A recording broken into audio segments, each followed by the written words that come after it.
c'est plus un état d'esprit d'abord qu'un acte. Parce que pour que quelqu'un arrive au niveau de se suicider ou d'arriver aussi, c'est que dans sa tête, il était déjà plus là. Dans sa tête, on pouvait juste plus rien faire pour que quelqu'un arrive à se suicider. Parce que quand tu te suicides, il n'y a pas que toi qui es atteint, malheureusement. Il y a les proches autour de toi, il y a tes amis, il y a des gens qui avaient de beaux souvenirs de toi, en fait. C'est ça le truc. Comme il avait aussi dit, Nathan l'avait dit, c'est comme des actes qui se passent dans ta vie. Il y a plusieurs actes qui s'est passé qui peuvent te pousser à te suicider, en fait. Il y a vraiment beaucoup de choses dans l'intimidation, peut-être des problèmes familiaux, tout ça, ça peut pousser au suicide. Et comme il a vraiment dit, c'est un état d'esprit, c'est dans ta tête, en fait. C'est vraiment dans ta tête que tout ça se passe parce qu'on va dire extérieurement, peut-être. Parce qu'il y a des gens extérieurement, ils vont te sourire, hein. Tu les vois dans la rue, ils te sourient, c'est bien et tout et tout. Mais quand tu rentres chez lui, dans sa chambre ou dans sa tête, en fait, tout va mal. Donc, il a des idées suicidaires. Il y a certaines personnes, en fait, ça se fait juste pas voir qu'ils veulent se suicider, contrairement à d'autres. Je suis d'accord avec les deux avant moi aussi. La définition que je donnerais au suicide, c'est de simplement mettre fin volontairement à ses jours.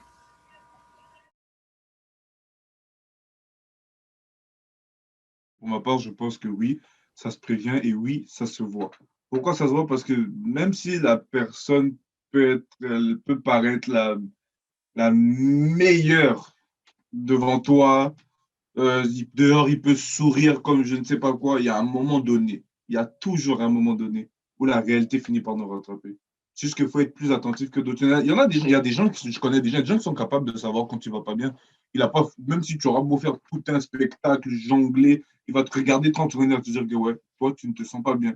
C'est juste qu'il y a des gens qui ont plus de facilité à empathir, à savoir mieux que les autres.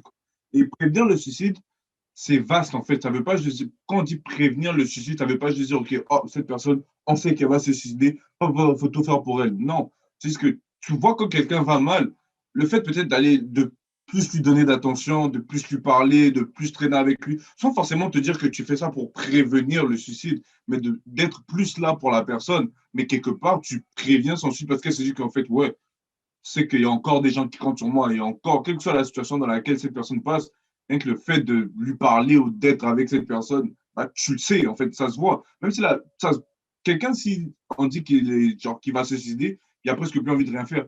Même si dehors il arrive, il sourit, mais quand il rentre chez lui avec les gens de sa famille, bah, il a juste envie de rester tout seul. Des fois, il veut pas s'ouvrir, c'est compliqué, mais le fait de le forcer, en fait, de le sortir de sa petite routine qui s'est installée en voulant rester toute seule, sans le vouloir, peut-être tu préviens son suicide.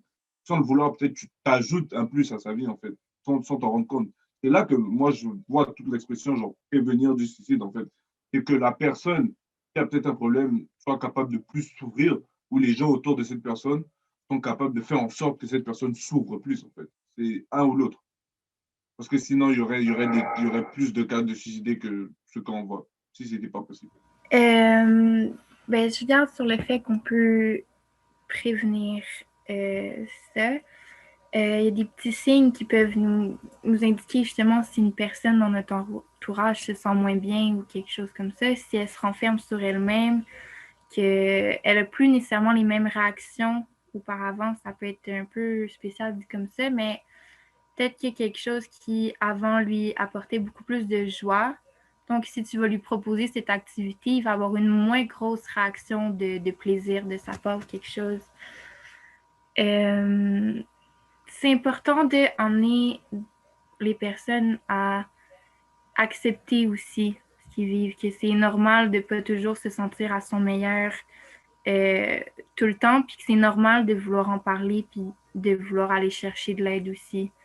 Donc, de plus normaliser, pas tout le temps devoir dire aux gens, oui, ça va bien, mais aux gens en qui tu as confiance, de pouvoir dire, ben aujourd'hui, ça va moins bien, puis expliquer, puis juste en parler, ça peut déjà alléger le poids que la personne pourrait avoir sur les épaules.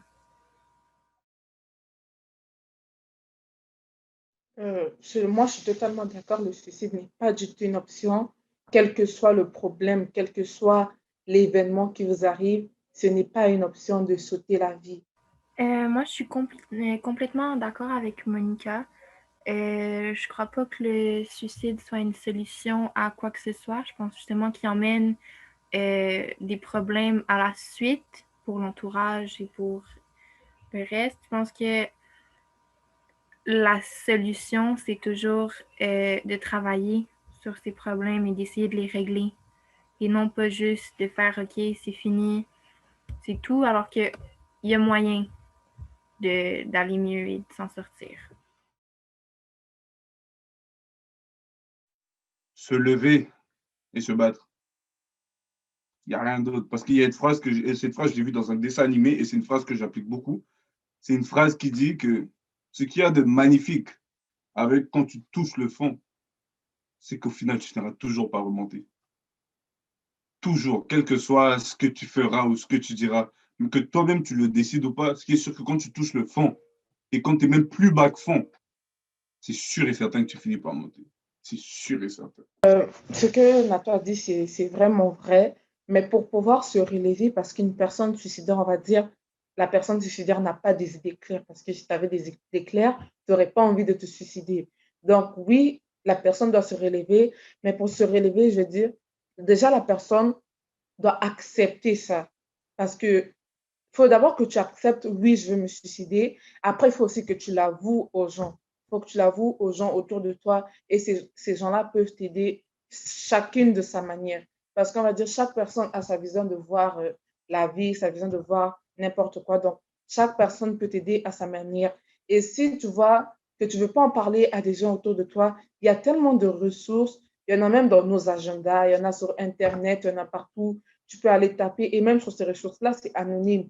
Tu vas aller leur parler, ils vont parler avec toi. Ils ne vont jamais aller appeler ta mère. Ah, regarde, votre enfant m'a appelé pour dire qu'il avait des idées suicidaires. Non, comme tu vas, tu en parles à quelqu'un. Si tu as peur d'en parler à ta famille, tu peux en parler à quelqu'un d'autre. Moi, j'ai vraiment aimé comment Nathan l'a emmené.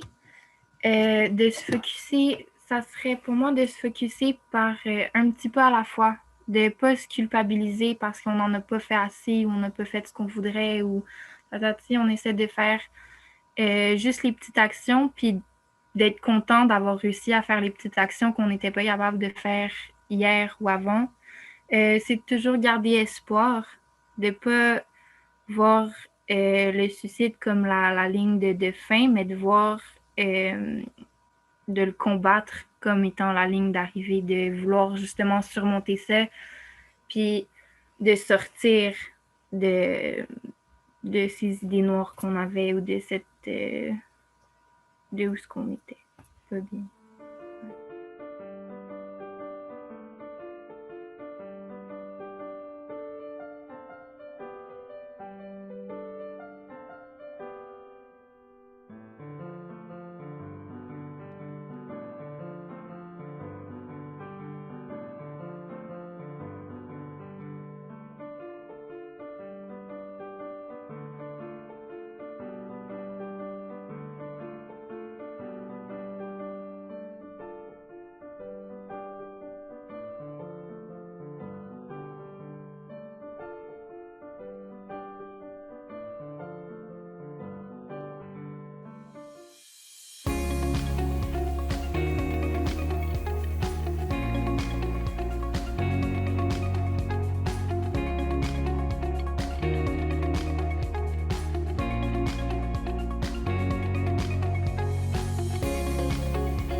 Radio Station Angrignon, un projet développé par le Centre d'aide à la réussite et au développement, réalisé grâce au financement de plusieurs partenaires.